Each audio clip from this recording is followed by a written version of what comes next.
Welcome to the Huddle and Whistle show where sports meets culture and the conversation always goes deeper. We are former athletes, coaches, parents, and insiders bringing you high IQ sports talk you can't get anywhere else. Follow us on social media and subscribe on YouTube or your favorite podcast platform so you never miss a beat. Let's huddle up and blow the whistle. Welcome to another episode of Huddle and Whistle. This is episode number 3. Thank you again for tuning in with myself and attorney Terry Collins and Jimmy Mack. So today we're going to be talking about the politics of sports and what exactly does that mean? We're going to start off with you, Terry. What exactly is sports politics? I don't really know.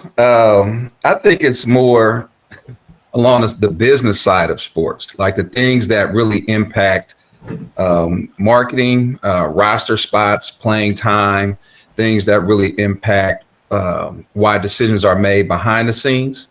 And so that would be my definition of sports politics. It's like that, those things that people really don't, the average fan wouldn't be aware about or may not give much credence to, but those are real factors in terms of the product that you see that's on the floor.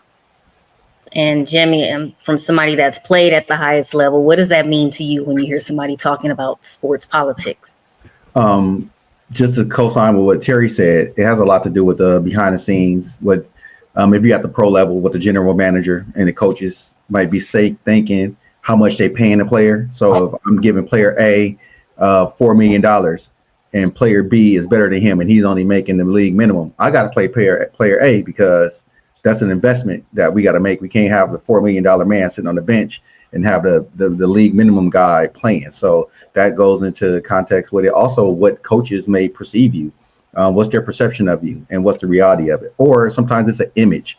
Arizona State softball some years ago, they had a team full of blonde hair, blue-eyed girls on their team. That's all that the coach wanted. He wanted that to be the image. So there could have been a girl that could have been black, a brunette, Asian, Latina.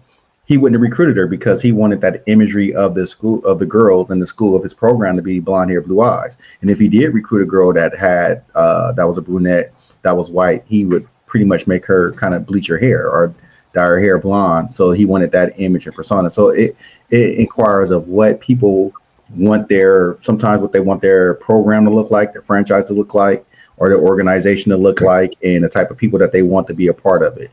So that's a lot that has to do with sports politics.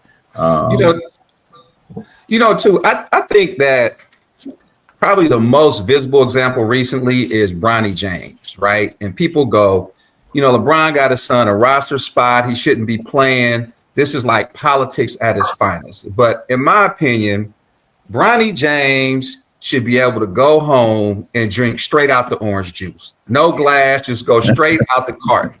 He is the greatest 55th pick in the history of the NBA, right? The Lakers only guaranteed Bronny James $5.4 million, right? As a 55th pick. Only 5.4 in this context. So he sold over 550,000 jerseys. Yeah. The G League is now on Tubi, right? Mm-hmm. All because of Bronny James. So like 4 different sources have said Bronny James has generated over $50 million for the Los Angeles Lakers in 1 year, right? He has paid his dad's salary. Yeah. Bronny should be able to go drink straight out the orange juice. It's like, what 55th pick has generated 50 million? What son has generated 50 million?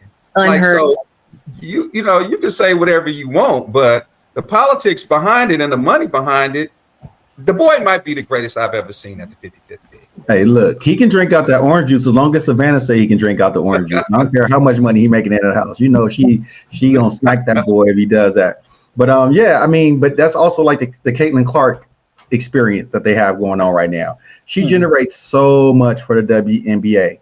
Right. But also with sports politics, how are things being done? Is it being done the right way or the wrong way? And that's a perception that the fans and the media got to give it, because the media was outraged about Bronny James. They were totally outraged at this kid who almost died. Let's not put that into account. So he wasn't able to have the freshman year that he wanted to have at USC. But when he played in the G League, I mean, he's good at the G League. He's great at that level. Like he's a star at the G League level. And then with what comes with that James name, the quality that comes with that, he works hard. You know, even when he got in some NBA games, he's going to get cooked. But who doesn't get cooked in the NBA? We're talking about the best players in the world. There's no such thing as a lockdown defender in the NBA. Everybody gets buckets put on their head. So even when he got there, the way the media made it, the way the fans were making it, like as if like I was Bronny James, a 40-something-year-old dude who's out there running around the court getting killed. No, he actually has some game to him. So the politics of it is the Lakers want to make sure they lock LeBron in long term because his deal is coming up. Okay, we'll draft his son and we're going to get LeBron. But if Bronny develops, we got Bronny too. So like it was like a bonus. Like, okay, we got the star player, but if we can get the little kid and develop him and he become a star, you know, we got it. Because look at Brunson. Nobody thought Brunson was going to be that good. Right. You know, and his dad is a coach in the NBA.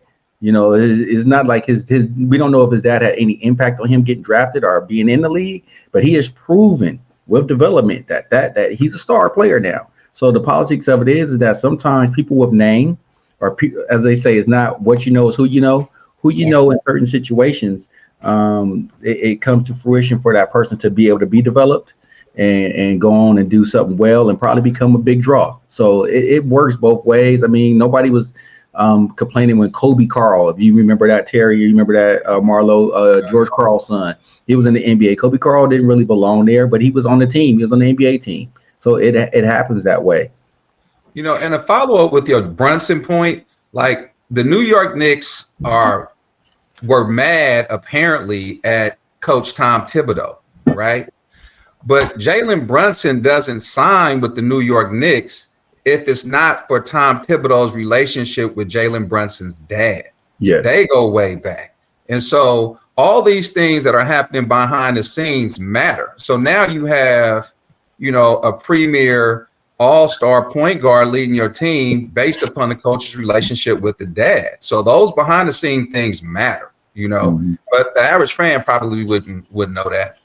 I mean, you know what's crazy to me is how the majority of everything we're talking about, the issues with Caitlin Clark and Bronny James, it all kind of stems from people hating on them or disliking them, right? They probably have more fans that talk mess, or maybe at least an equal amount of fans that talk mess than fans that just totally 100% support them, which is the craziest thing to me. But it goes back to that old saying is, you know, hey, publicity is publicity, right? Whether it's good or bad, it seems to work in sports.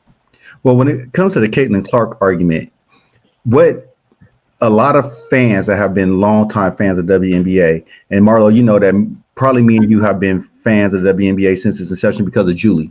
Exactly. Julie Russo was our high school. She was Marlo's high school coach, my mentor. So we were big fans, especially when she was the Sparks head coach. So we love the WNBA because they gave a person that we love opportunity. So when it comes to that, what they were saying, and people have short memories, they were telling everybody how much better she was than every other woman that had ever played this game. And there has been a lot of great players that have played that game. And they were saying how she was going to be transcended. She was a better talent than everybody. If you keep telling people that, of course, people are going to be mad. So the politics that come with her is that they want to shoot this image out there. And Marlo, correct me if I'm wrong. When the WNBA first came out, it was considered the Black Woman League and the Lesbian League. And I hate to put it that way. That's what the league was. The Houston Comets was dominating, and they had Tina Thompson, Cheryl Swoops, and Cynthia Cooper. I mean, those women were phenomenal. They were dominating, and they were reluctantly put into the position to be in the face of that league. And as you're going on, you have the Candace Parkers, Maya Moores, Lisa Leslie, NECA when she was at her height. So you have all these Black women, and some of them are lesbian that are having this great success. And I think with the social construct of what we have in the United States now with MAGA and stuff like that, they were looking for this Joan of Arc image for the sport. Right. And Caitlin Clark just so happened to be this Joan of Arc image at the sport. And they were going to push this heterosexual white woman in the lead of all of this and say how much better she was because she can take logo threes or because she was just taking 40 shots in a game in college to get 30, so she was doing these type of things. And that's what they wanted to push, because they could have been pushed this league. They could have been made this league bigger and made it into something. But this is what they decided they want to do. And that's the politics of it. Because right now I had to explain this to somebody the other day. When you create an image and other people don't meet this image, Kennedy Carter, for instance, she don't meet this image. Right. You kill her earning power. You kill her ability to be in the sport because they don't want this black woman who is a dominant ball handling guard who can score efficiently and get her teammates, but she's kind of rough around the edges. We don't want that because she is the counter of what the image that we putting out there. So that becomes part of the sports politics of it too.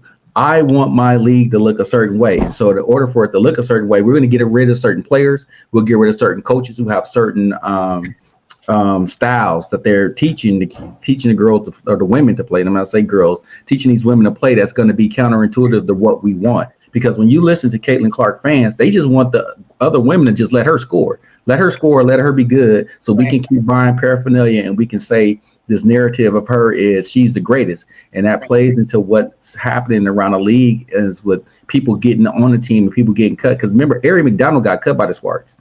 She got to Indiana because Caitlin Clark was hurt. Then they cut her again. Then they realized, like, dang, this girl, we're actually better with her running the point. Yeah. But I guarantee you, that's going to where Indiana's going to stub their toe with the politics of it. Do we let the fans have their way and let Caitlin do whatever, or do we win and let Ari McDonald run the show? So that's going to be interesting coming in, and that's part of the politics as well, because you want to make money, but you also want to win. Well, I hope that you want to win, because sometimes a lot of these owners, a lot of these people that run these franchises, the money part is all they care about. Getting championships don't matter. As long as I'm making a good return off of my my investment, I'm good. Yeah. And it's so interesting, just to go back into how the politics and even like their personal persona or social media, how all of that kind of rolls in together. Because you can even look at somebody like Angel Reese's younger brother that was just drafted to the Lakers, right? I did not even realize she had a younger brother. Right. Yeah. I still can't tell you his name. All I know is he's going to be Angel Reese's little brother. And so for me, it's like, is that more politics, right? She's got this great name. She's got this image, good, bad, or indifferent. She brings people to want to watch the sport. So if we bring her little brother in, then, there's something else to talk about for the Lakers. Oh, Angel Reese's brother. Like, does he even have a name at this point? Julian. Okay, there we go. Julian, I apologize, Julian Reese. But I'm just saying, like, again, politics, right? He could be the best player that we never saw, but he is being, I don't want to say targeted, but he's being promoted as Angel Reese's brother. It's interesting because I used to think people were just initially hating because they didn't like a particular person, right? Yeah. And then I realized sometimes it's just a conflict between like a basketball purist versus somebody that is managing a team or building a culture, right? So, like, for example, one of my good friends, Ryan Dew, I'm going to say his name, right? He runs Team California. It's this AAU program, and he's gotten a number of players to the NBA. He truly believes that the best player should get the roster spot, right? So in his mind, Bronny James wasn't the best 55th player, right? And therefore, he robbed somebody that was better at this particular point in time of this spot, right? And then you contrast that to somebody who runs a high school program, like a perennial powerhouse program, right? So they might have a kid who played in the system their sophomore, freshman, junior year, and they get to their senior year, and that kid is not a starter, right? They will cut that kid and not let that kid play and take on a freshman or a sophomore because they realize this program has to survive. So this senior who might have been with me for a couple of years, he's not going to give us quality minutes that supersede the longevity of this program. So sometimes they have to let certain players go for the culture and the team and for them to just remain a perennial powerhouse. Like, these decisions have to be made. And so sometimes it's just a conflict between, you might be the best today, but you're not what's best for this program in the long run. And so what is a coach to do? Like, nobody's bigger than the team, they say. Yeah, but on the opposite side of that, if I had a player that has been busting his tail and working hard for however long he had been there, and then all of a sudden I bring in his freshman, and this freshman probably is better than this senior, and we can do that. But the leadership and the work that senior had put in, I ain't saying that just totally keep him off the team. Maybe he doesn't start, or maybe he starts the ceremonial senior start, and then you bring it in. But what you have is that you have more kids who will be willing to follow and take that role. Like, yeah, I'm probably not the star, but I know if I put in this hard work, and the coach is going to let it pay off for me. I'm going to get some playing time. I might get a bucket here or there, or just do the dirty work. I'm the Robert Horry of the team. You need a big shot. You need a big rebound. I'll come and do that, because you always need those grunts in your program or on your team. The guy that's not really a star, but he makes star plays down the stretch. And sometimes I think when a person has invested their time and energy 4 years at a high school program, maybe 4 or 5 years at a college program, and that person comes in, I think the program gets rewarded more than what their production is, because of how they can be that glue guy in the locker room, how they can have that leadership. Because to me, the leader doesn't always have to be your best player. Your leader just has to be somebody that can rally the troops at any given moment, any given time. So, I was at El Camino College in 2022, and we had a kid who had been there for 3 years, and this is community college. Usually if you have been there for 3 years, you're probably not that good. But he was such a great locker room guy. And I remember our offensive coordinator was just like, hey, I know you have him as a starter because of what he brings to the table. He's been consistent. He knows all the plays. He teaches the other players the plays. Right. But we're going to drop him down to like the 6 on the depth chart, because we just got this freshman in that's dynamic and we want to play him. And I'm just like, wow, this kid has been a leader in the weight room. He's been a leader in meetings. He's done all of this. Now you're going to kick him down. That kid is going to leave. He's going to take off. So we're going to run a risk of losing this really good kid that everybody loves because he's not dynamic enough. And lo and behold, they met with the kid, put him off the team, and the team he didn't put him off the team. They gave him an option, be, the backup to the backup, or, you could transfer and go somewhere else and play. And he did. And I swear the atmosphere in the room and how everything went with that team, because what it was just like, this kid put in all his work, and now you're not going to reward him. Sometimes the players just want to know that a person that's putting in the work is going to get their just due, because they tell us off of your merit, based on your merit, you should be able to do this. And that kid had built up the cachet in the locker room and with a lot of the other coaches. And then for him to go, it really messed our team up to the point where a lot of people's like, I don't know when I'm going to get done. When do I fall out of favor? Or no, what do I do? So it made things a little rough in that moment.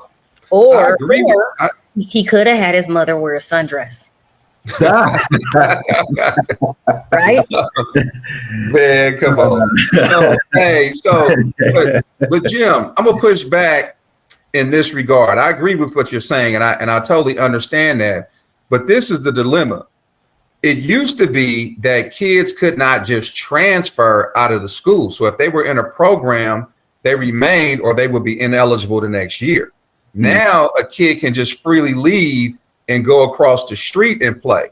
So you can't lose your phenoms. You need the horses, right? And so even though this guy is a senior and he's a leader, he's going to get pushed to number 12, 13, 15 on a roster, because this ninth grader that might be coming in, or this college freshman, he's your greatest recruiting tool for the next year that's coming in. So you can't just continue to lose 5-star players and expect to win. Like, it's just not possible. People, you won't be the destination where the hoopers want to go, or the football players want to go, because the stars that they know, they're not playing. They on the bench. So, these kids leaving. Like, it's they gone. You don't play me, I'm gone. Yeah. So here's another aspect to that, though. Maybe not so much at the high school level or club level, but how much does sponsorships and boosters play a role in that, lineup, and that the politics of the lineup, right?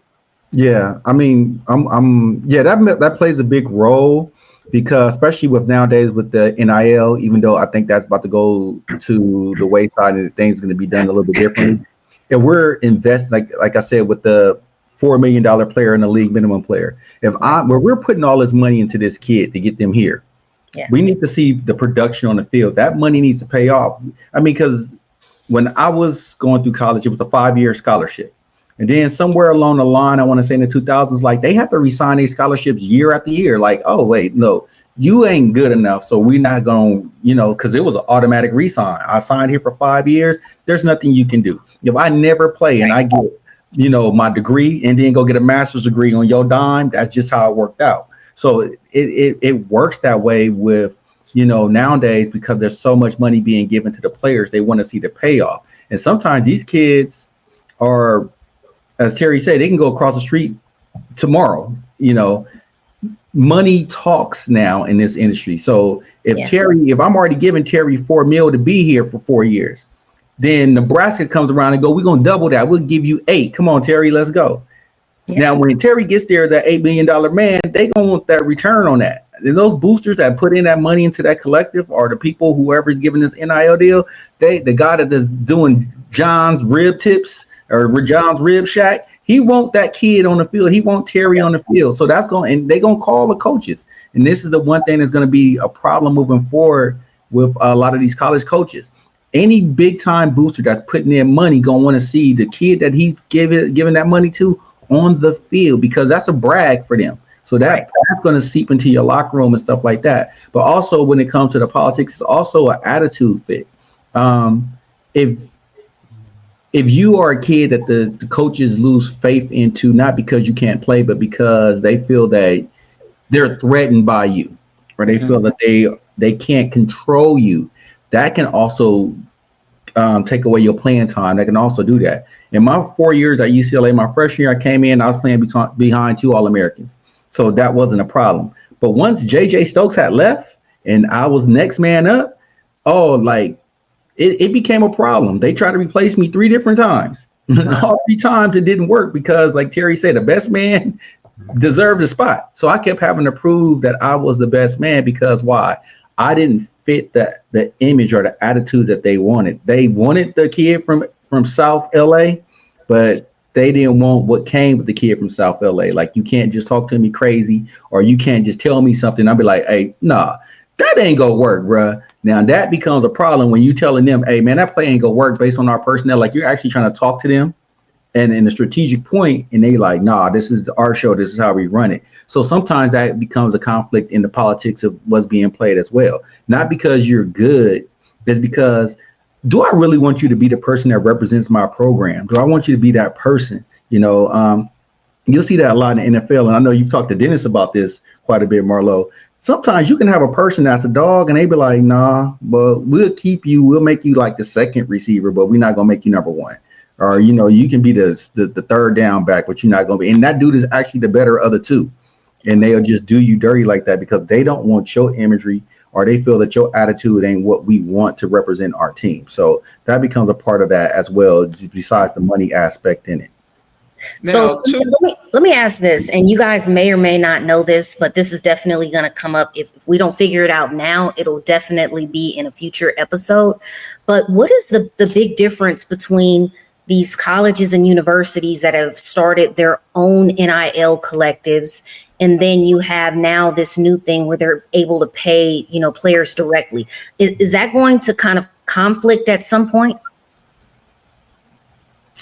It should, because the schools, because every university is not equal. Like, right. Fresno State can come up with a collective. That collective can have $15 million in it. So they can only afford $15 million worth of talent. So how do you spend that talent? Do you bring in a 5-star freshman and give him 3.5? So now you got, 11.5 to play around with, so how does that work? But then you got Ohio State, who can have a collective, or they can just play people straight up millions and millions and millions. You can have, several players making $5 million because of what they're doing. So that's going to conflict because you've made it, it's not fair. it's not a even playground because you'll always have the same teams at the top. And the part about college sports that used to be great before we pay players, Terry could be a 2-star only because he's from a small town in Idaho and nobody knew. But Terry ends up at Boise State. Now he's a killer out there, So now that people see Terry out there balling, he's really a 5-star type talent. Here comes Ohio State with that bag. So they're going to take him out of Boise. The one thing that was getting people to pay attention to Boise. Now he's in Ohio now because why? His parents, are going to want that financial thing. They want the payback, the payment of all the training and all the time they have to miss work to come to the games and buying cleats and doing things like that. So that's going to be a big thing. So the collectives are going to be great if you can get a gang of money in the collectives. But if you got people just with the collectives and other people that can just pay straight out, you're going to just stack talent all the time. So this, collective NIL is really a fluid issue. So they just passed some rules where the NCAA is now basically setting up a tier system where, depending on the conference that you're in, that will determine the amount of money each school in that conference has to distribute towards the players. So like if you're in the SEC, your budget may be $25 million. If you're in a different conference, the ACC, that budget might be $22 million. And so it's up to the schools to figure out how they're going to disperse this money and manage this money. Then they took it a step further because the reality of it is that you can't prevent boosters and NILs from financing players. Mm-hmm. So you have an in-house metric where people are given compensation for play, but then you also have an outside contract opportunity for players. Now, what the NCAA is trying to do is say all of these outside contracts now have to be approved by the NCAA. And they're saying that basically out of all the contracts that are in play now, 90% of them will not be approved in the future. They have to honor all of the contracts that are in play now. So this won't become effective until like 2026. 2026 season. But starting then, if you're, Johnny's Barbecue and you want to sponsor a player or give them an NIL deal or something like that, that contract has to be sent to the NCAA. So I just think it's just a matter of time of people just figuring out how to work the system. So the short answer to your question, Marlo, is, people are smart. They'll figure out how to get their players on the field. They'll figure out how to pay them. It's just no way around it. The human element to that is the NCAA can be bribed itself. You know what I'm saying? If I'm Jackson's bail bonds, there's no way I should really be sponsoring anybody just because of the name of my business. I shouldn't be doing all of this stuff. But they'll find a way to, because that's the problem. That's why we're here where we're at now. The NCAA was making money hand over fist over these players. You have players that are walking away from college with CTE. They get these devastating injuries that they can barely walk, things like that. And they were getting no compensation. When the NCAA, all they had to do was just break bread early and as often as they could, because some of these kids they're never going to hit the professionals in their sport, but they don't have nothing to show for but a degree, and they still got to hit the workforce, and that degree got to work. Because if I got a degree from Idaho Tech, my degree don't hold no weight if I'm going up against somebody from USC for a job. So now I just spent my 4 or 5 years with this degree that sometimes it don't matter where I got it from. Everybody know in the SEC, those degrees aren't great degrees to get, but because they're paying people under the table, and now with the NIL, they're getting people. Now I don't even need my degree now. I'm walking away out of college with 4.5 million. So I don't really need the degree now. I've just made my life better. And that was the point of going to college, making my life better. Going to have an opportunity to make my life better. And sometimes it's going to the pros. Sometimes it's getting a degree that means something. Unlike how at North Carolina, they were giving out those bogus degrees. Jim, I want to ask you a question. I'm going to phrase this way, allegedly. Sometimes players are recruited and they get compensation to come to a team, not necessarily to play for that team, but the coach does not want you to go play for the opponent. And so sometimes it's like, hey, this kid might be the third cornerback or third starting player on our depth chart, right? But we do not want him going to USC. We don't want him going to Cal. So we need to make sure that he stays at UCLA and is on our roster, because number 1 or 2, they might get hurt. There might be injuries. There might be different things that happen that come up, right? But the reality of it is we can't afford to let this player go compete against us. Now, they won't just come out right and say that. Did you ever experience anything where you just felt like, why are you having me here? Like, what was the real reason for you to have me come play here? Like, if you really didn't want to play me, was it to keep me away from going to play for somebody else? Did you ever experience anything like that? Or have you ever heard of any stories of where players kind of come up with that summation? Yeah, you kind of know that when you get there, you see players on your team and you're like, he don't even fit here. Like, why is he here? One of my good teammates, Glenn Tompkins, who came out the same year I did in 1994. He was the California State Player of the Year in football, was a quarterback at Rialto Eisenhower. They were the number 2 high school team in the nation. They didn't want him to go to Oklahoma. Not that we have to even play Oklahoma, or they didn't want him to go to Oregon State, where they had option quarterbacks and a guy who can actually throw the ball. Like, we had a scrimmage one time. We let him play quarterback, even though he's all of 5'10". Dude had an arm. You could see that he had that moxie to be a quarterback. And it's kind of like, we don't want him. Eventually, right away they put him on the defensive side of the ball. It's like, we don't even want him to compete for the starting quarterback job. And I remember having a conversation with him, and I was like, dude, like, why are you settling to be a DB when you are like you was a man in high school? He was just like, people keep telling me I can't turn down a UCLA degree.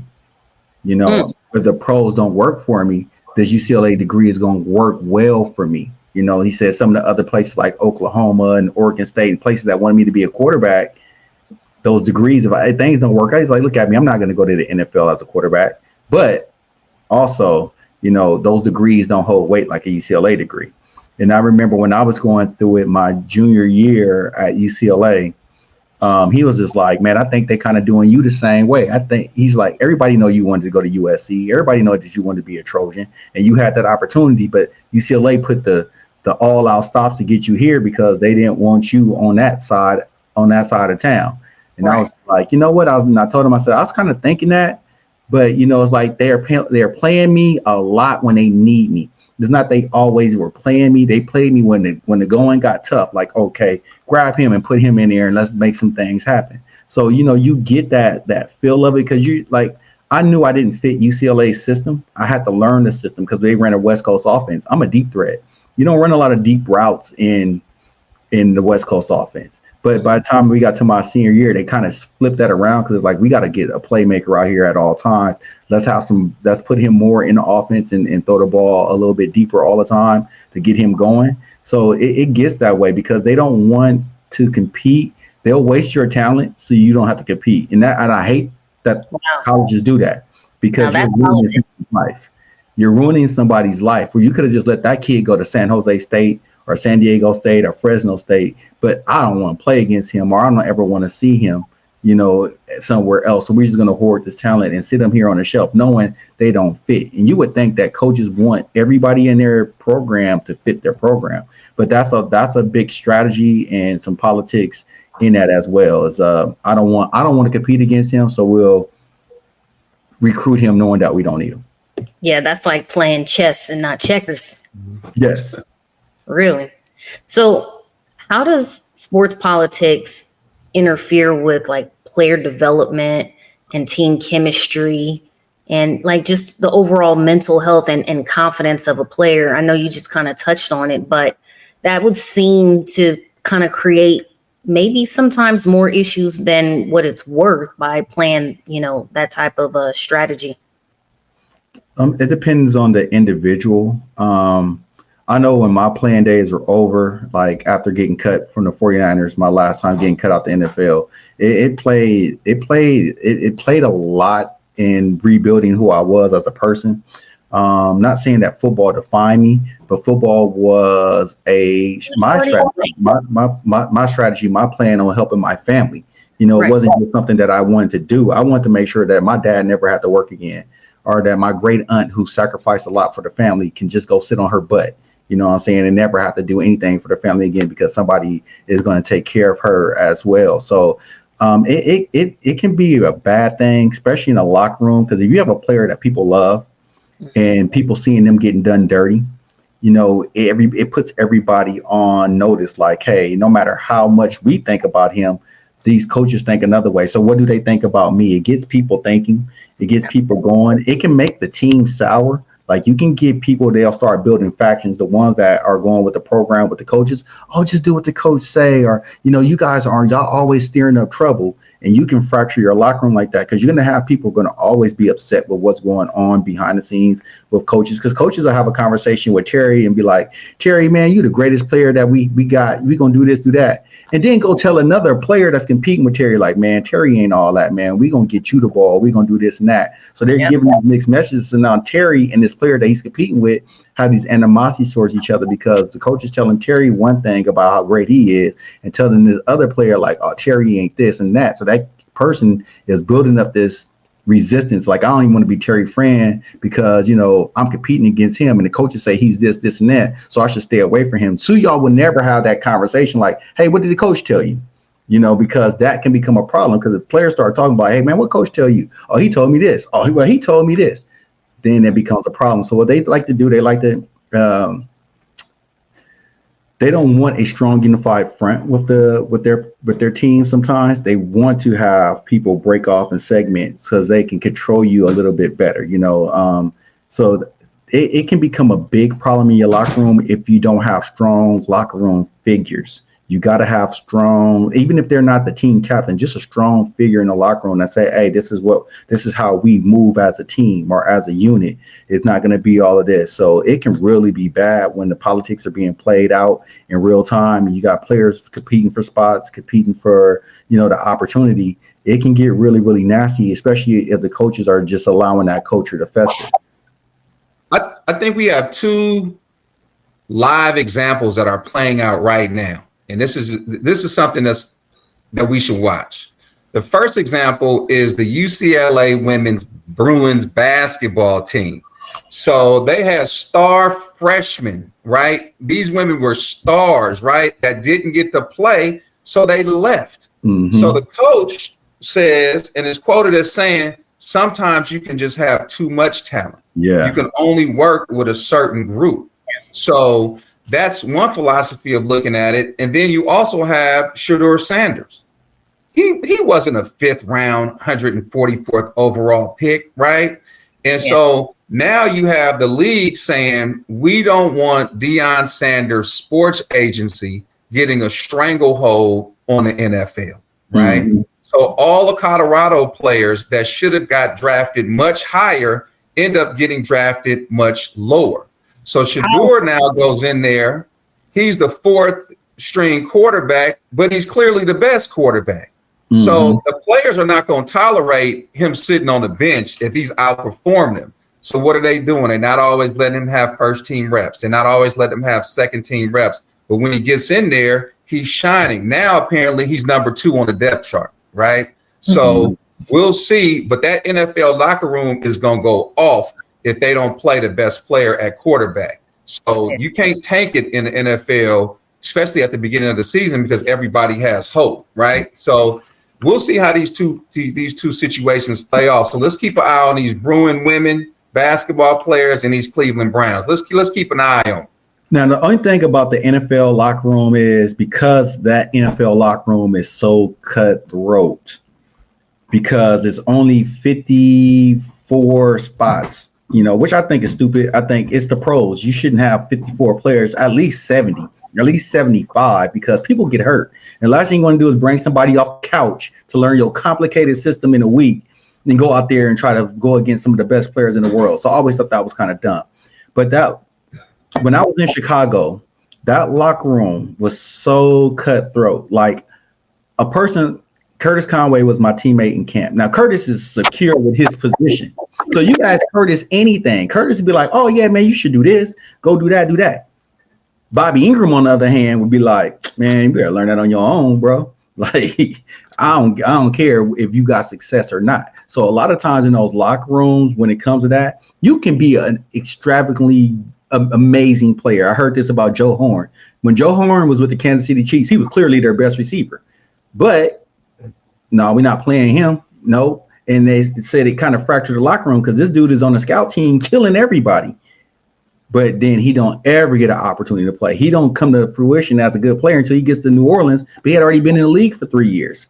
So, you get to these things and that fractures your locker room because everybody's like, are they trying to win? And that becomes a big thing in the pros because they all want to win. They want to be successful. But when I see one of our best players not even getting in the game, not even getting that opportunity, it makes the locker room sick because you're just like, man, we can use this dude because the more you win, the more money you make as a team.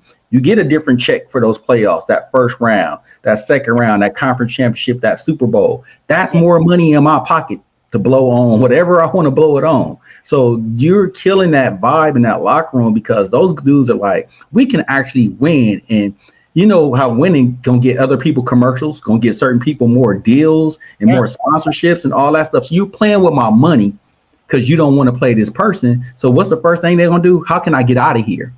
I remember being in the locker room after a preseason game. We lost to the Bills, and there were dudes on the phone with their agent. Man, you got to get me up out of here. We not trying to win around here. They messing with my paper. And at that moment, I'm like, you on contract.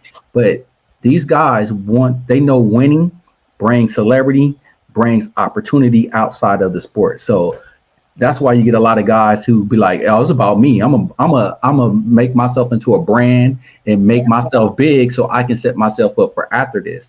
And a lot of times people don't want one person to be bigger than the brand, like you said with Deion's agency, but you don't want Shador to be that guy. You don't want that because then that promotes Shador, that promotes Prime's agency, and it's going to get more players to come in and go, I want to be under that umbrella because we can run this thing. That comes into, my next question, comment, and statement. And it's like, does having connections or name recognition really play a significant role in politics? And I think we all can agree that it absolutely does. However, it's like you have the positive aspect and then you have the negative aspect because, again, Shador Sanders could probably take that team a lot farther if they just allowed him to shine, right? More sponsorships, more this, more that. And then it's not just for him, but it's for the other players too. If he's throwing those dimes and they're, catching them, now you've got the receivers that are getting, that shine. And I just don't understand that aspect of the politics where a coach or general managers or the management team doesn't look at that and remove their own personal ego and say, you know what? Let's get to the bag. Let's talk about this money that they are going to bring to our program. No, I agree with you. I think the beginning of the season, everybody feels like they have a chance at winning. And then when you get to December, where you fall, and then decisions get made, and, it is what it is. That's just the real life, politics of sports. Yeah. Yeah. Name recognition is a lot when it comes to the politics and things like that. And what you want is that you're building legacy because that legacy is going to mean something for your kids eventually. I was just watching this young lady talk on TikTok about going to Sierra Canyon and all the people that she ran into, Candace Parker, Caitlyn Jenner. These are people who have set their kids up and put them in a situation where it's nothing but connections. It's nothing but name recognition. Like, well, let me check you real quick. Candace Parker is a Campbell Hall mom. Thank you very much. Okay, cool. She said that Candace Parker was bringing her kid in to see if they wanted to go to Sierra Canyon, and walked into the classroom, and she was like, because she played basketball. She was like, she lost her mind. Like, Candace Parker's in my classroom. Candace Parker wasn't walking into Washington Prep. We wasn't getting that thing. So when you put those names in certain places, it's going to attract more people to hand out more opportunities. But that name legacy, like the Manning name, Arch Manning barely has played in college, but we all know Arch Manning will be somewhere in the first 2 rounds coming out this next draft. He's going to start at Texas. Texas surrounded him with a ton of talent.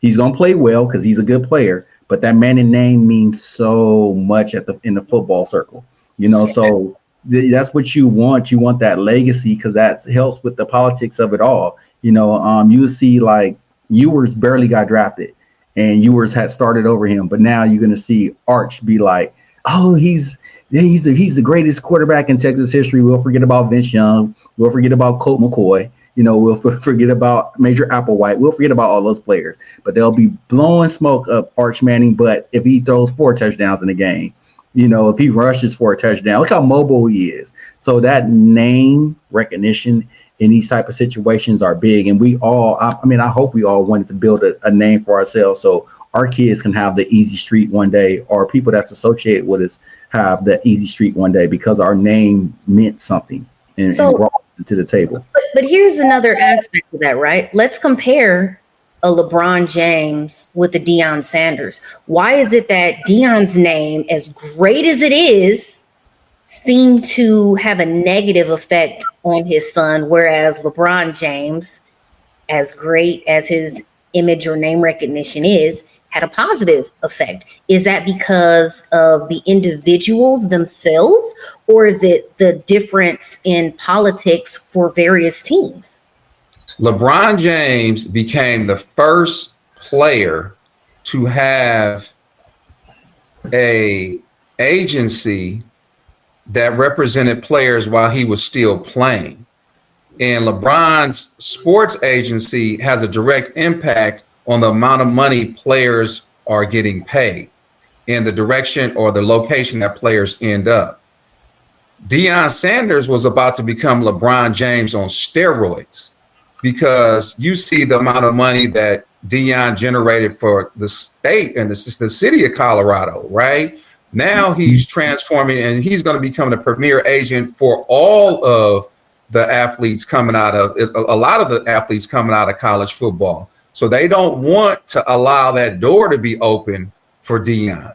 And I think a lot of times coaches get blamed for the decisions that are made by owners, because I don't know a coach that don't want to win. I don't know a coach that's not competitive, that hasn't put in 1,000 hours to try to put the best game plan together, right? But then the owner comes in and they make a decision and they derail the coach. Antonio Pierce said, mortgage everything. We want Jaden Daniels at quarterback, right? Management wouldn't let him do it. The Raiders didn't have a quarterback. We saying we, because I'm a diehard Raider. We didn't have a quarterback and it tanked the season and Antonio Pierce gets fired. He probably has his job, right? If he still has a quality quarterback. Yep. Devontae Adams is still there with the Raiders, right? So then you take another extreme where you look at the Dallas Mavericks, right? Their owner allegedly was promised that the city of Dallas would pass legislation for them to allow gaming rights and casino for the city of Dallas, because the owners of the Dallas Mavericks are also the owners of the Sands Casino in Vegas, right? The legislation didn't pass. They didn't get their casinos. So the owner could have very well been like, no casino, we not paying Luka $345 million, right? You didn't give me my casino as promised. I'm not going to generate the income that I was going to need to be able to play Luka, right? So now Nico Harrison and the coach get blamed for trading Luka, but it was the owner, right? A business person, like, I'm not paying him $345 million and I don't have my casino rights, right? But then somehow they end up with the number 1 pick.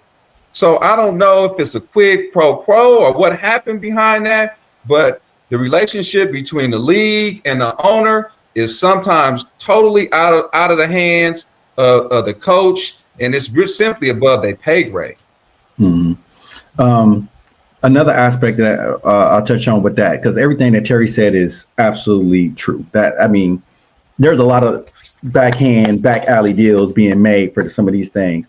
When it comes to LeBron and Deion, LeBron's still making the NBA money. Deion wasn't making no money for the NFL. So that's why it could work a little bit more in a positive, because Bronny has generated what you said, $55 million. Yeah. In jersey sales alone, he's not getting that money that goes to the NBA, that goes to the Lakers franchise. So that money is being spread around, not to mention the LeBron jerseys and the LeBron paraphernalia and LeBron being on the Sunday night game and millions of viewers watching and stuff like that. Where Deion isn't with the NFL. He doesn't bring the NFL any money, but he's pulling his money out of the NFL by getting these players drafted and paid and stuff like that. They're going to want that person to generate revenue as well. And also a person like Deion. LeBron, you can't really control him, but you have some controls over him. You will never be able to fully control a Deion Sanders. There's no way. Like, even if you made him a coach, I dare the owner. I dare the GM to come in and be like, hey, Deion gonna look at them like, man, if you don't get up out of here with that, this is what we doing, because Deion wants to win. Deion is a ultimate competitor, and you're not going to control the person that he is. So by even letting Deion get his foot in the door in the NFL as an agent, or have his agency going, or even because a lot of people are like, if we get Shador, then eventually Deion will become the coach. They did not want that at all. They don't want that, because they know Deion ain't gonna play your games.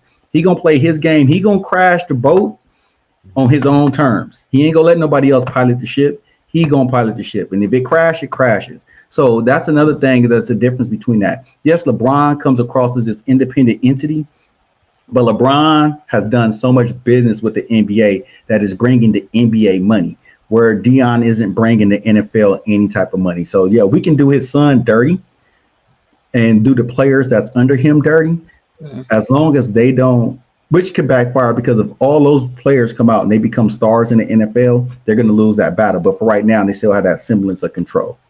Got it. And I think you're definitely spot on with that, Jim. And just to highlight that even more, I believe the statistic was that when the Lakers were eliminated from the playoffs, right? And you could attribute it to Luka or LeBron or whatever, right? But when the Lakers were eliminated from the playoffs, they said NBA viewership went down. It was either 29% or 39%. Like, it was just an immediate fall off. So LeBron is a different animal when it comes to generating money for the NBA. Mm-hmm. So is there a way to eliminate politics in sports? No. No. I mean, it's the human element, like, I was just telling my wife about Bob Myers. Bob Myers was the guy who ran Golden State through their glory days of winning all these championships. When Bob Myers was in college at UCLA, he was a scrub. He was a guy on the bench. We cheered when he got in the game, like, hey, Bob's in, hey! He was that crowd favorite guy. Nobody thought Bob would get to this point. So I think that's what made Bob such a good GM. He was just like, I know how it feels to be the low man on the totem pole, and I know how to build my name and my brand as a person. So I'm going to let my coaches coach. I'm going to let my players play. I don't care if Steph Curry is shooting full court shots. If they're going in, I'm not going to interfere with that. I'm not going to say that, because it's bringing it. I mean, the Golden State Warriors franchise net worth, just it grew astronomically. They were just a team in California to now they were this whole dynasty with an iconic run with iconic players in the team. So that was him playing politics. Like, I can just step back and let my guys go, and that's going to build up my brand. Where you got somebody else that be like, you know what? If we ain't 10 games above 500 by the time we get to 40 games, we going to wholesale. We're going to get rid of everybody, and we're going to bring new dudes in. So the politics is always in the ego of the people that's running the show. If my ego is big and I want to be seen as the person who's the architect of everything, yeah, I'm going to just do whatever I want, and this is how we're going to be. When you got somebody that's just like, sit back and let's let the dominoes fall how they fall.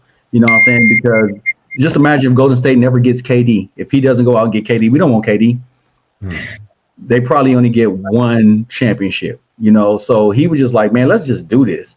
And he stepped back. You very seldom knew Bob Myers was even in the building. So it's going to depend on the ego of the people who are running these programs. That's going to keep the politics in it. Do you let your players play and let your coaches coach? Or you got to go, you know what? This person's getting too big for my liking. Let's ship them out. Or a casino deal go wrong. So these things could happen. Right. Wow. Okay. So final thoughts from your perspectives as a player, as a parent, as a coach. What, if anything, can be done to maybe push back against the politics of sports or make it work in your best interest? I think you just have to play for the love of the game. Like at the end of the day, there's highs and lows with life. There's animosity between teammates, coaches, all these different things happen. You can't always predict your own financial outcome. All you can do is put yourself in the best position to continue to enjoy the game, to continue to enjoy life. And, you have to, at some point, remember you did this because you loved it, right? And you just can't control everything, but representation does matter. Who you get to represent you, who negotiates your deal, who goes in and have the conversation with the coach, who has a relationship with the ownership, those things. So you have to be very intentional on what you do to even position yourself to get in a room, right? Because getting hired is who you know, as well as, and it's directly relates to sports too, and so that will never change. So what coach stands on the table for you, right, and says, this is my guy, he should be playing, you need to learn how to spot that person, develop that relationship with that person, and then continue to just ball out. Because if you don't know who that decision maker in the room is, whether it be sports or life, you just getting lucky. Yeah. I mean, personally, and I tell this to Marley all the time, coaches are human. They're not going to always like you. They're not going to always, think you're funny or whatnot, because she tends to be a jokester a lot. And it's a fine line between somebody finding it funny or feeling like, you're kind of messing with them. And I'm like, dude, stop messing with your coach. Like, he's cool, but chill. It's okay. Like, just play. Stop with all the extra stuff. But that's just her personality. In her mind, she's just having fun. She loves the game. Now, the flip side of that is there's a lot of, her teammates that are not coming back because they were not happy or satisfied, or they didn't get out of it what they wanted. And, while politics may have played a role, sometimes, it's hard for parents and even players to say, you know what, I'm not the best. That person was better than me. So there's always that fine line. And I just try to be, as realistic as possible, that you just got to work hard. You work hard and you find your spot. Maybe that spot for you is not here, right? Doesn't make you a bad player, but you have to be able to fit. And I think a lot of times that in itself is politics. Do you fit in that environment? Sometimes yes, sometimes no. And when you don't fit, you don't allow someone else to change your mentality and say, I'm not playing anymore. You just go where you fit. So that's my take on it. Sometimes you have to just play your best game and I think Terry just said, let the chips fall where they may. The best players don't always get the best shot, but that's sports and that's sports politics. So I think we've wrapped this show up. Another episode of Huddle and Whistle. Thanks for tuning in to the Huddle and Whistle Show. Don't forget to like, subscribe, and share this episode with your fellow sports fans. If you are a sponsor or a guest who wants to join us and bring your voice to the conversation, email us at info@marlonicoleproductions.com. Until next time, let's huddle up and blow the whistle.